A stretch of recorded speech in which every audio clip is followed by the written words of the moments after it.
behind your back. Where's Heidi Fleiss? Which one of you is Heidi Fleiss? I'm Heidi Fleiss. And they had pulled a successful sting off. It was comedic and genius at the same time.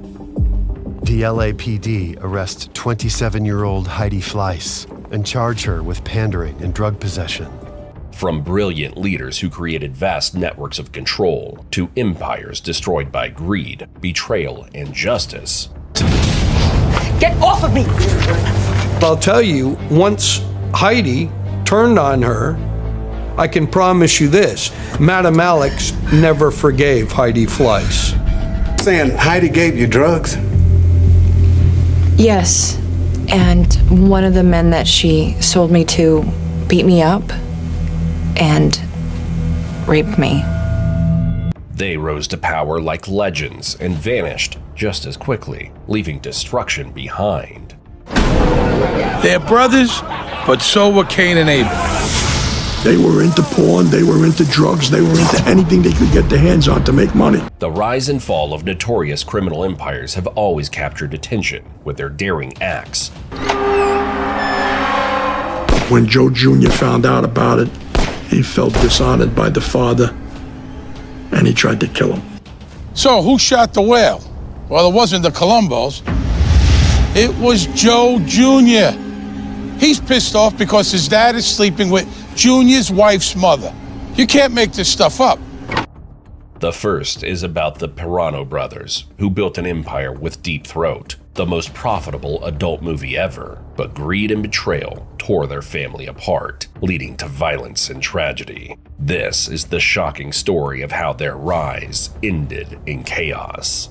Pirano Brothers. The Pirano Brothers, Tony and Joe, were mobsters in the Colombo crime family who accidentally stumbled into the adult film business. Known for their crude behavior and limited brains, but with success came trouble. Their greed and wild behavior caught the attention of both the law and their mafia family.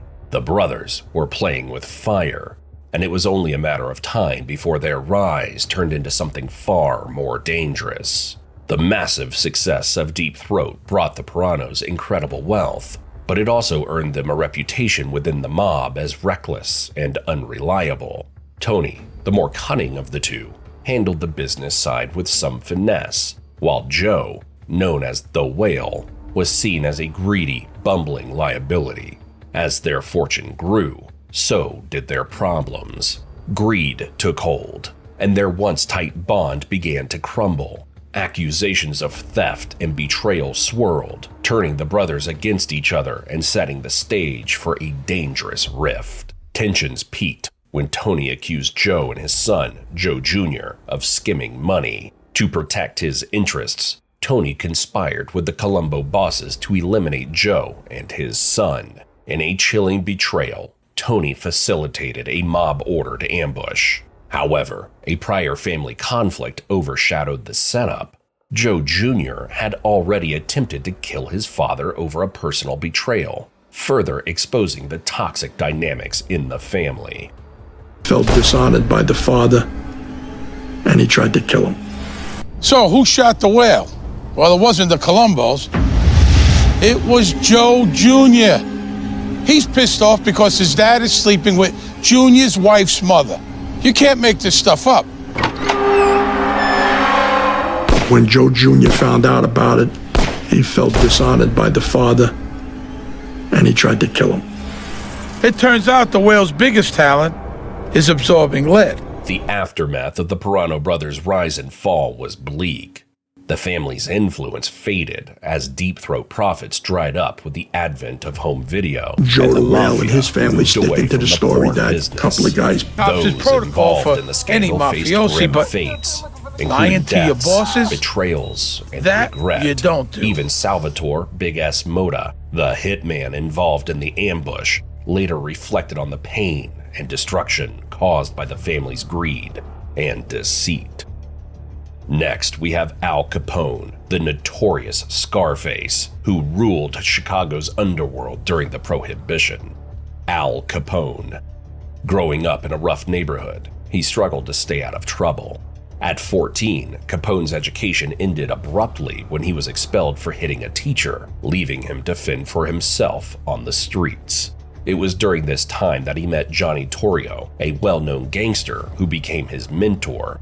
Torrio taught him the ways of organized crime, starting with small tasks and gradually involving him in more serious operations. Capone later worked at Frankie Yale's Harvard Inn as a bouncer, where his temper got him into a barroom fight. He was slashed across the face, earning the nickname Scarface, which stayed with him for life. These early experiences shaped Capone's path, setting the foundation for his rise to infamy as one of America's most notorious mobsters. In 1920, Al Capone followed his mentor, Johnny Torrio, to Chicago, where prohibition created massive opportunities in bootlegging. Working under Torrio, Capone helped expand their empire through illegal liquor distribution and ruthless tactics. After Torrio survived an assassination attempt in 1925, he retired and handed control to Capone. As the new boss, Capone grew the operation, adding gambling and prostitution to their ventures. His wealth and influence skyrocketed, making him a powerful, yet elusive figure, evading law enforcement while dominating Chicago's underworld. Capone's dominance over Chicago's criminal underworld was frequently challenged by rivals like Bugs Moran. Tensions reached a peak in 1929 with the St. Valentine's Day Massacre, where Capone's men executed 7 of Moran's associates in a brutal attack. Although Capone had an alibi, being in Miami at the time, the massacre reinforced his image as a merciless and untouchable figure, cementing his fearsome reputation in the city's underworld. Capone's empire began to crumble when the federal government targeted him for tax evasion. Despite his wealth and influence, Capone was convicted in 1931 and sentenced to 11 years in prison. Initially serving time in Atlanta, he was later transferred to Alcatraz, where his health deteriorated due to untreated syphilis. Released from prison in 1939, Capone spent his final years at his Florida estate, battling mental and physical ailments caused by syphilis.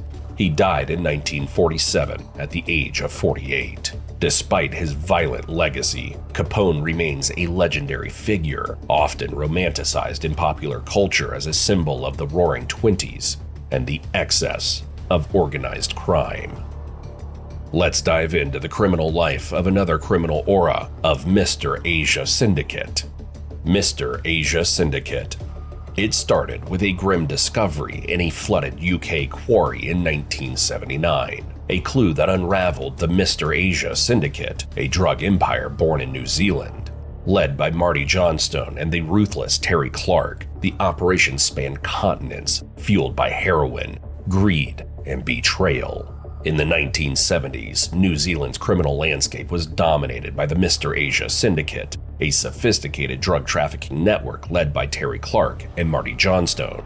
The syndicate orchestrated the importation of heroin and cannabis from Southeast Asia into New Zealand, Australia, and the United Kingdom, amassing millions in profits. The syndicate's operations were marked by extreme violence and corruption. Clark, known for his ruthless nature, was implicated in multiple murders to maintain control and discipline within the organization. The syndicate's reach extended to corrupt officials, enabling their illicit activities to flourish with minimal interference. The downfall of the Mr. Asia Syndicate began with the discovery of Marty Johnstone's mutilated body in a flooded quarry near Eccleston in 1979. This grim find led to internal investigations, uncovering the syndicate's extensive operations and resulting in numerous arrests. Clark was eventually convicted of murder and sentenced to life imprisonment, dying in prison in 1983.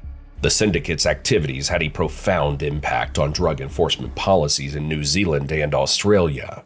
Their operations highlighted significant gaps in law enforcement and border security, prompting legislative changes and the establishment of specialized drug enforcement units to combat such organized crime. And with that, the Mr. Asia Syndicate remains a dark chapter in New Zealand's history, showcasing the devastating effects of organized crime on individuals and society. Led by ruthless figures like Terry Clark and Marty Johnstone, the network's reach and brutality left a lasting impact on law enforcement, border security, and drug policies. Their story serves as a stark reminder of the human cost of greed and power, highlighting the resilience and determination of investigators who work tirelessly to bring them to justice.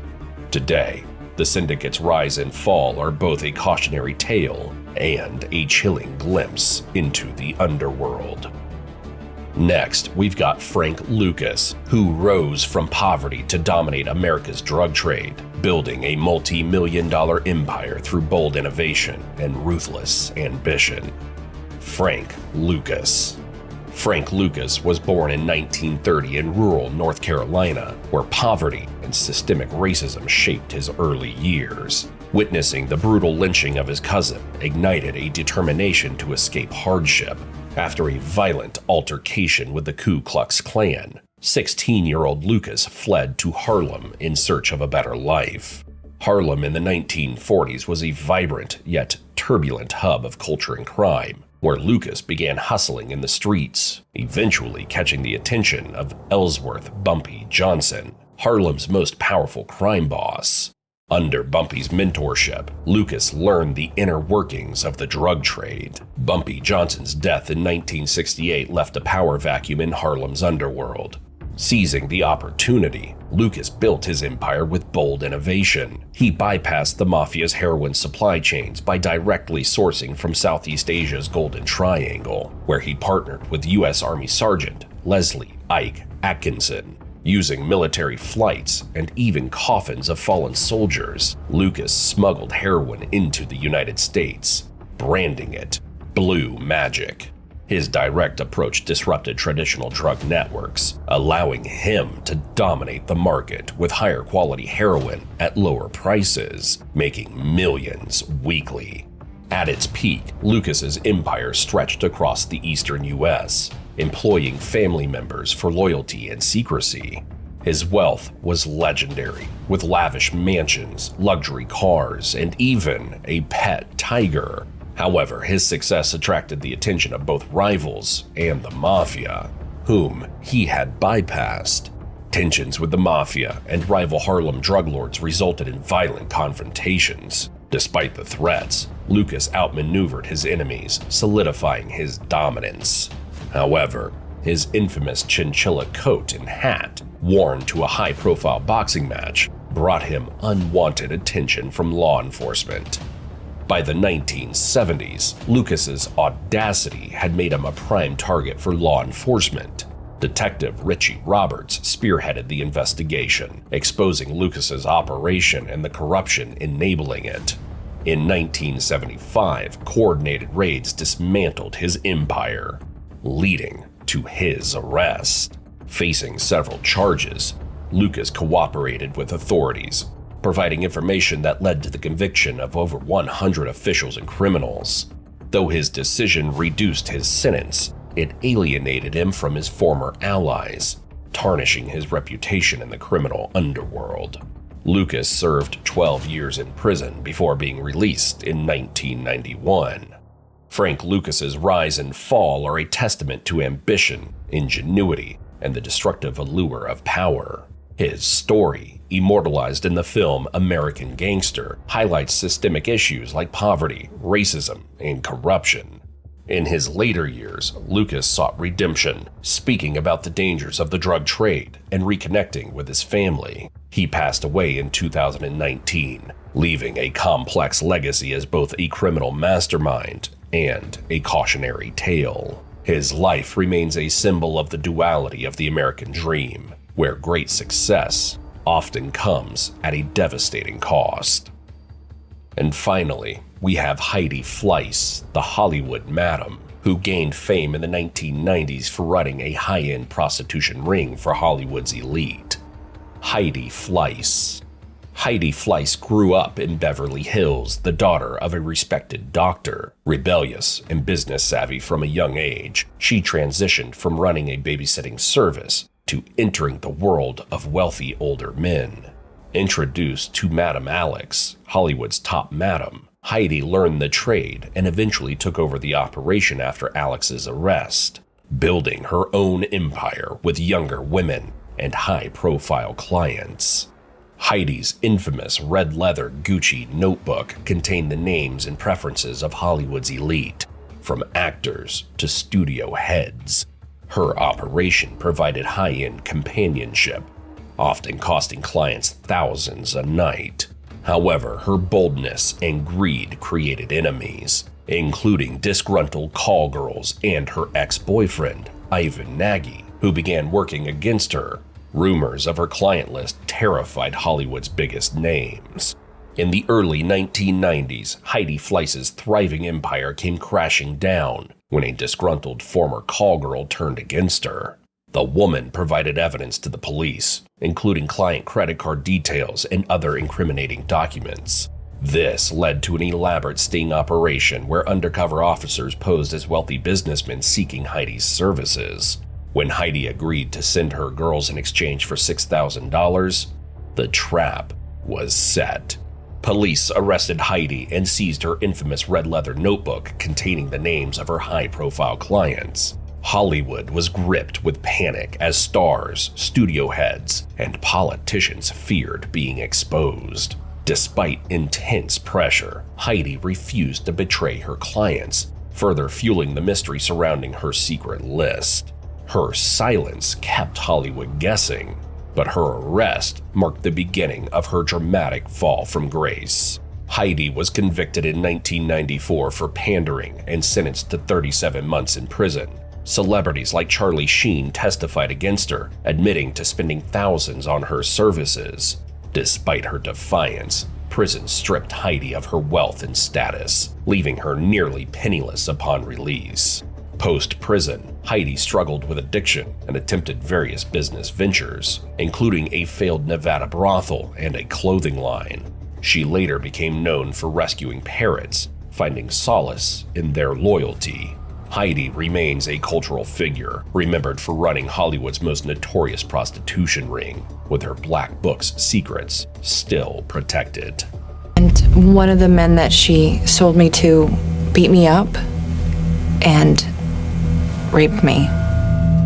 The rise and fall of infamous criminal empires like Frank Lucas's reminds us of the high stakes, ambition, and ultimate cost of unchecked power. These stories captivate us not just for their audacity, but for the human consequences they leave behind. What do you think about these empires? Are they cautionary tales, or something more? Share your thoughts in the comments below, and let's continue the conversation. Don't forget to like, subscribe, and turn on notifications for more deep dives into the untold stories of history's most intriguing figures. See you next time.